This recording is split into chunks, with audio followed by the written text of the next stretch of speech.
Hi, folks. It's Mark Hanna here. Hot Thunder coming to you unscripted, uncensored, unapologetic, and psychologically immune from social media control. This is the presentation I promised you after the teaser I did yesterday. Wanted to get this done and move on to some other things. But I think this is really important. So let's talk about the purpose of this. What I'm trying to say here is that design for effect is not a justification for a rule. You can't just wave your hands and say, hey, this is designed for effect and it works.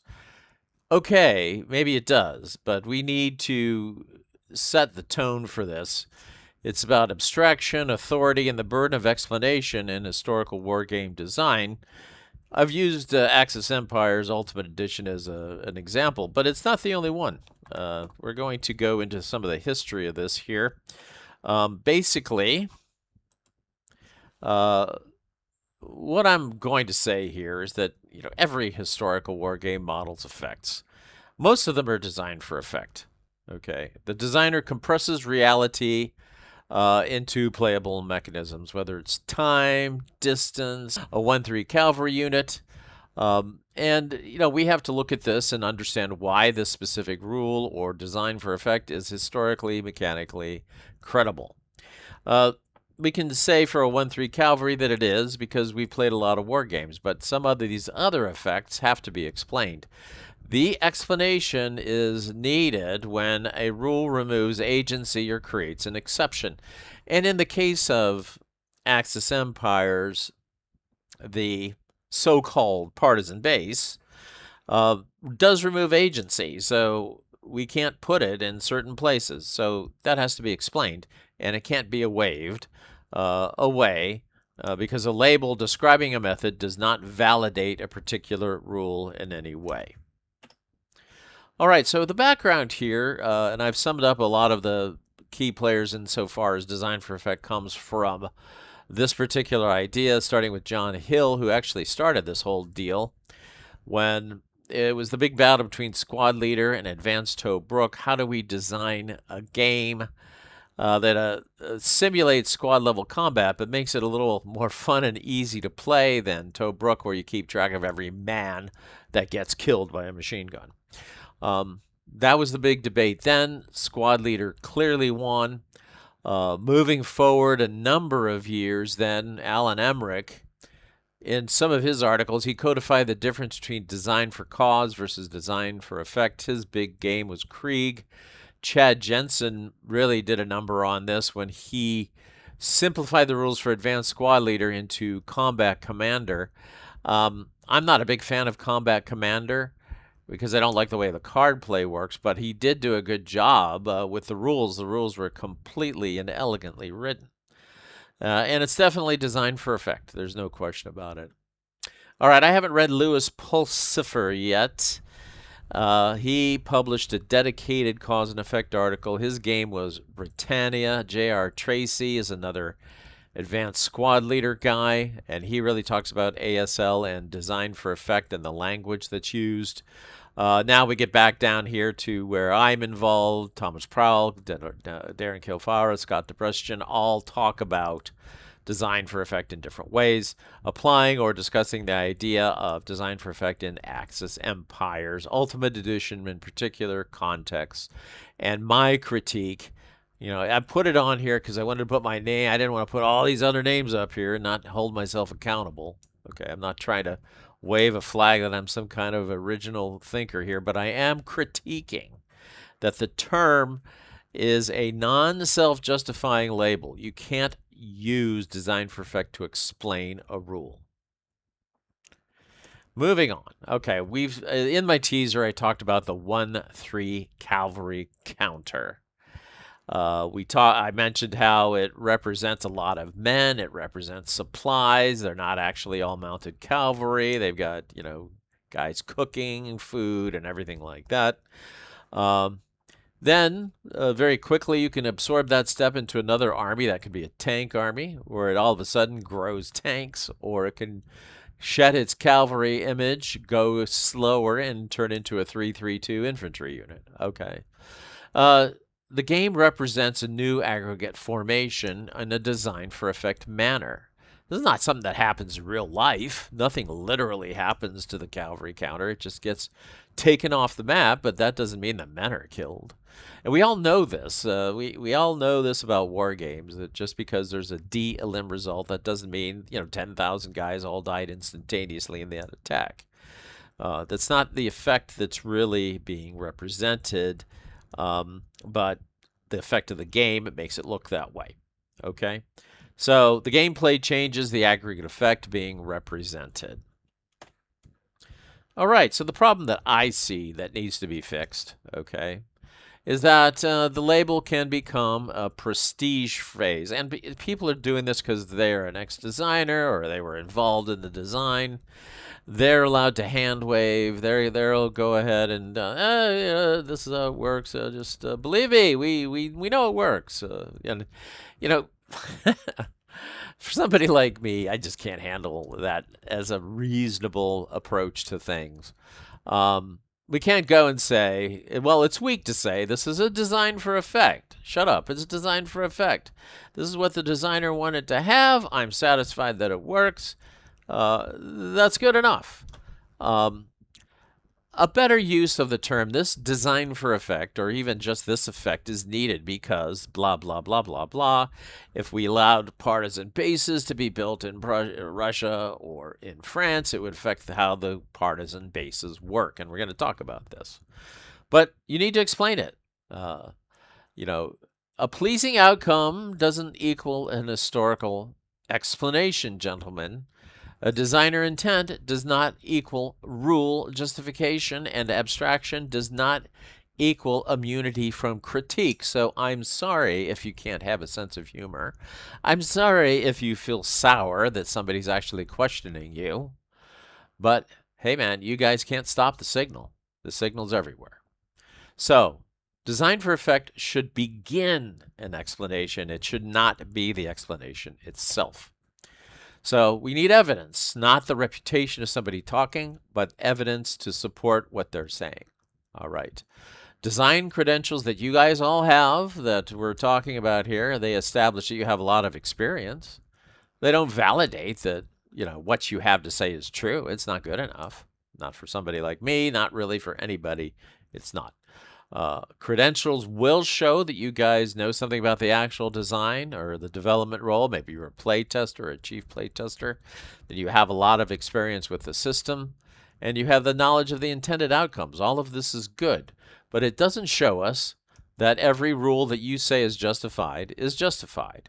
That the phrase has been well defined, designed for effect, it's waved around as like a flag, but you guys don't say John Hill when he talked about design for effect, and Alan Emmerich when he said this, and we have an example is you guys don't go into this kind of history that I'm going into here. So I thought it was worthwhile to document this to kind of put a framework around this whole banner of design for effect.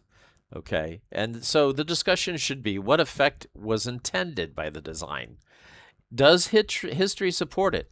I mean, if you look at the history of partisan bases in France, not allowing partisan bases in France is not historical, so that has to be explained. The normal system fails in this way, so you can have a nice big fat partisan base in well, Yugoslavia comes to mind. It's almost like the game was designed to put partisan bases in Yugoslavia. Well, you can put one in Netherlands. That's very rarely done because you really can't usually find a place to put it because of the restrictions on why the partisan bases need to not be put in a zone of control and things like that.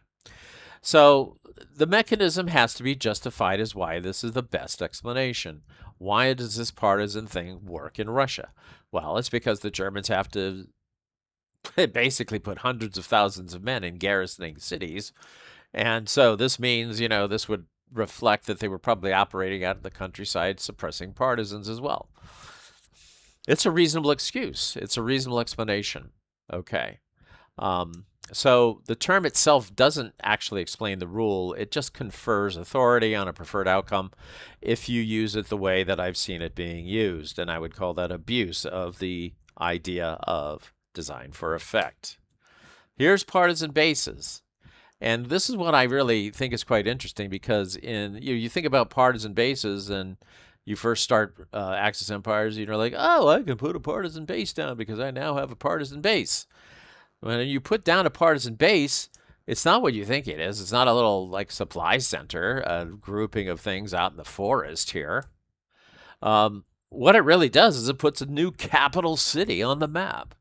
That's exactly what it does, because the only other way to liberate, say, Yugoslavia is for the Axis Empire player, the Axis player, to forget to garrison the capital city.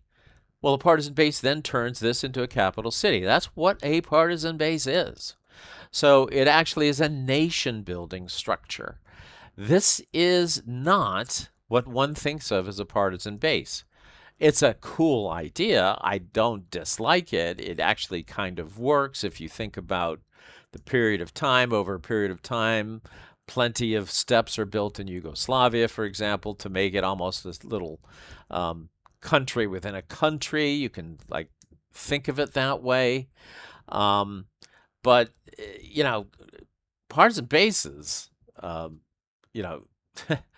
really aren't partisan bases. And so that's the first thing you need to think about. If we were playing partisan bases like they did in other games, you actually had separate counters and you could build partisans, or you could put an abstract area counter to represent partisans cutting off the rail lines and supplies. That's one way that it's done. Actually, I haven't really seen an effective portrayal of partisans other than some abstract kind of design for effect methodology. So I don't have a problem with the fact that in Axis empires you have to have this sort of methodology. It's just that it should be explained. It shouldn't just be waved off. All right. So what a real design for effect explanation must show, what they must show. Okay. What is the intended effect? What behavior, pressure, or limitation should appear? The historical cause. What's the real world conditions producing that effect? Okay, so if we look at Russia, for example, the effect of all those garrisons sort of simulates partisan activity being suppressed. Is there a system failure? What does the ordinary rule system not produce? Why doesn't it produce it? That has to be explained. The guy who's asking about the French partisan base, it's like, hey, I want French partisans running around. I've seen all these movies. I've seen all these games. French partisans did stuff. Why can't I do stuff with them? And it's not about confusion, okay? It's about genuine curiosity. It's about, hey, where's the justification for this? Okay? Stop saying people are confused about stuff. They want to know the reasons why. Okay? They have cognition. They have an IQ. All right. Number 4, what is counterfactual? What breaks the exception if it's removed? So if we said, well, I still want to put partisan bases here, I'm going to make a house rule to allow the French to put partisan bases in France. Well, that's going to screw things up, because if you do that, it's going to release France to become a new country again, because the partisan base acts like a city, so it becomes liberated. So that changes the entire scope of the, instead of maquisards running around with their machine guns and causing havoc and generally getting their asses kicked, it represents a completely different thing. Okay. So what are the alternatives? Why not allow partisan counters, for example? What's the reason you didn't allow that? Why didn't you allow little markers that could block the rail lines? Why didn't you allow little 1-1 partisan troops being produced out there? Okay. And, so number 6, evidence. All right. What is the final rule the most credible? Why is it the most credible abstraction? Okay. We can talk about this at length. I'm just setting up a framework here. And let's move on here. So, applying the test of partisan basis, an adequate defense of the design for effect would say what partisan bases represent in the system, why France or Russia are different cases, whether their activity is already modeled elsewhere, what distortions occur if bases are allowed, and what prohibition is better than a different mechanism. And inadequate defenses, which is what I often see, is this is designed for effect. The partisan thing is designed for effect. It works in Russia and France because it's designed for effect. It's a little thin on the ground, gentlemen. Now, I haven't seen this designer wanted it that way. I have seen I like the outcome. I think it looks good. That's self-justification. It's like, well, I like the way it plays. It seems okay with me. But it's really not good enough as an explanation. I'm glad you feel good about it, whoever you are, but maybe some of us don't feel good about it. Okay. Another one, the game feels more historical this way. Well, okay, why? Why does it? How can it be more historical if Russian partisans aren't there? How can it be more historical if French partisans aren't there? The game doesn't allow it. Okay. So the question is whether this exception is coherent, necessary, and credible. All right, so I mentioned to you some of the contributors and some of the evidence. You can check this out. I haven't done 100% of the research. I used artificial intelligence to do a lot of it. I asked artificial intelligence to double check itself. I asked it to generate a combative AI to search for hallucinations. I made sure that it didn't include biases because it was talking to me. Okay, I thought it was playing me up a little bit too much. What is my contribution to all this? At the very bottom, you can see the method is not a justification. An explanative burden remains. You guys have to explain yourself. Okay, I think that you should. And in general, you can see that this is done. I think Thomas Prowl, in many of his little blurbs throughout the rules, has done a good job, sometimes describing his design for effects, not all the time. But in general, he goes to the trouble of explaining it. We get Darren and Scott in there. They're great guys. Don't get me wrong. You guys probably think I don't. Look, I'm really happy. I think Darren should be a designer on this game.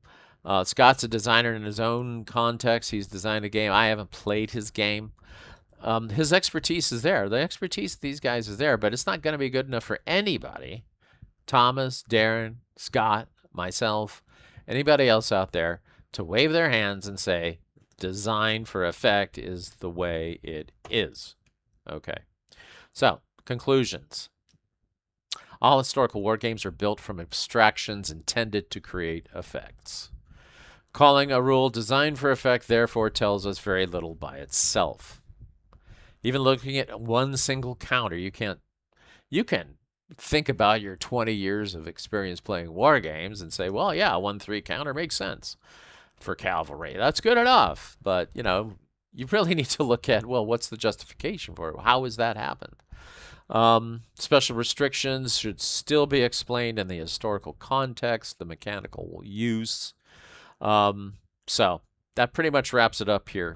That's the presentation. If you have any questions, that's great. I do have some PDF handouts. If you want those, I will provide those through my YouTube channel. I'm not going to provide them through BGG like this. So you're going to have to go and like and subscribe and comment and tell me I'm crazy, whatever it is that you think you need to do. I would love to hear from you and hear some commentary. Thanks for watching this. See you later, guys.